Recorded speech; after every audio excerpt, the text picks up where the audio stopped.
What's up, painting friends? Welcome back to my channel. My name is Steph Moraca. I'm a fine artist from Pittsburgh, Pennsylvania, but you guys can call me Stoof. That's my nickname.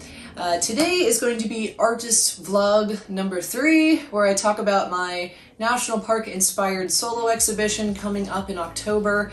I have a series of paintings inspired by my travels to national parks in the United States, and there will be a solo exhibit, meaning I am the only artist that has the entire gallery space for my own paintings, all from this series of national park paintings, and that will be in October 2021 at the Spinning Plate Gallery in Pittsburgh, Pennsylvania. If you would like some more information about this show coming up, I would love to see you guys there. It's open to the public. The link to the event to attend and more information about the timing of the event and the schedule is in the description under this video. So go ahead and click that link and mark yourself as attending so that you can be there. If you can't be there physically, I am hoping to do a virtual walkthrough of the exhibition as well at some point during the time my artwork is up there. I guess at this point I'm excited. I'm a little less stressed. I was way more stressed 2 months ago when I had like an overwhelming amount of paintings to get done. I guess I didn't have the most productive month last month when it comes to creating art for the exhibition. As I mentioned in my previous vlog, I have a lot of time dedicated to live event painting in the summer months, so I spent a lot of time working on those. Bringing us back to my national park painting talk, I finished three more paintings inspired by national parks since the last vlog. Actually, maybe 2. This one's almost done. This is almost done. So this would be one of them, but I will hopefully finish that tomorrow. We will see. It's getting closer and closer. But the other 2 pieces I will show you really quickly. You know what? I just walked past another painting in the hallway, and I did finish 3. This would be number 4. So I almost finished 4, but I did finish 3. So this is one of them. This one is Delicate Arch in Arches National Park. This is a really popular spot to watch the sunset. As you can see in this painting, it's pretty amazing to see the rock just glow. The sun's over here to the west and it just like illuminates this rock. And a person standing here is only about like this tall, if that helps to put into perspective. It's a pretty big arch. And it's really impressive to see in person, very beautiful. So I wanted to capture the warm colors in the rock and the colorful sky at sunset time. Alright, we also got this big guy. This one I got framed recently.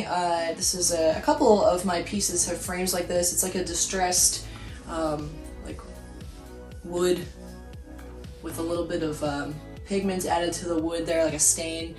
So I like these frames. I think they go well with the national park like aesthetic. So here is Park Avenue. This is also inspired by Arches National Park. Might be a glare. Let me turn it a little bit so you can see without the glare, hopefully at some point there. This painting, we went to this spot around sunset time as well. This is the Park Avenue section of the park, so it's close to the entrance of the park. And there aren't any arches in this area, but it still is beautiful, especially after the sun starts to set. We caught this on a day with some beautiful clouds, like almost as if it was raining in the distance, but we still had that really bright blue sky. You can see forever in some spots in this park. All right, the third painting that I completed is this guy here. This is acrylic on canvas panel, and this is inspired by one of my favorite national parks, which is Yosemite National Park in California. This is Yosemite Falls, Upper Yosemite Falls there, and I believe this is the Merced River that we were on here, and you can just get a nice view as you're going around the river bend. Yosemite Falls comes into view, and it's just a beautiful summer day for this one, so nice happy little painting.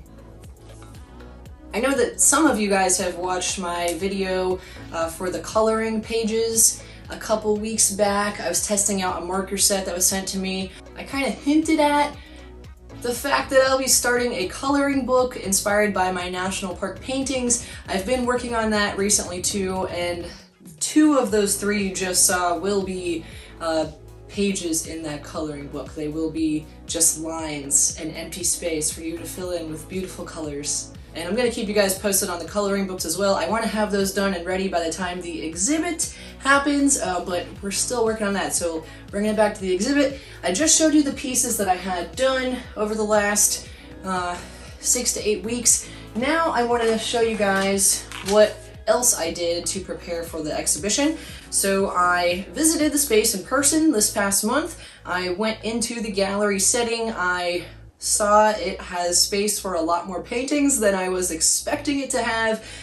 You know, you go there the first time, you look at the space and you're like, okay, yeah, this is nice, there's a lot of natural lighting, but I didn't really take into consideration, okay, there is this much square feet of wall space that has to be covered with my art. So that's what I did this last time. And I put together, like, this is just a sloppy little sketch, but I put together like a general concept sketch for the way I would like to lay out the show. So I've been to national parks all around the country, and the way I would like to set up the show or organize it is by region. So I am planning to keep my paintings inspired by the Northeast United States national parks in one section. As you walk through, you go around this bend and then you get to the Southeastern United States national parks, and then you kind of make your way over some more, you get into the Southwest area, then you get into the Western region, and then finally we have like, what I consider Western is like Wyoming and Montana, and then like the far west is like California. So I guess the far west would be the last section of the park. Next summer I'm going to be heading to the northwest section of the United States, so I won't have any of those national parks included in this exhibit, but maybe in the future we'll have that. I also made a list of the the window space in the exhibit to figure out what size posters and window decals I need to get to advertise in the space where I'll be exhibiting. I'm also planning to order a handful of postcards to send out to my client list so everybody is aware of the show coming up. I'm thinking of doing a giveaway at the exhibit, likely for like a puzzle or a print or something like that. So there's a little bit more incentive to come look at the show in person. You become so much more connected with a painting when you see it in person versus online. I also made a list of flyers I need to print out to put up in like local businesses to help bring awareness to the show.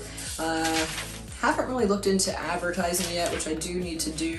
And then I made a list of like social media and media contacts, like the local newspapers, to notify about this event so that they can publish this information as well and hopefully get a nice showing to the exhibit. So that wraps up my vlog for today. Now that I've talked about everything, I feel less at ease. If you guys have any questions about the exhibit and you would like me to answer it, then you can leave a comment under this video and I'll answer your questions. And if you guys are planning on attending, let me know in the comments as well, because I'm looking forward to seeing you guys there. Thanks for watching, and if you're working on some paintings this week, I hope they go well for you. Happy painting, and I'll catch you next time.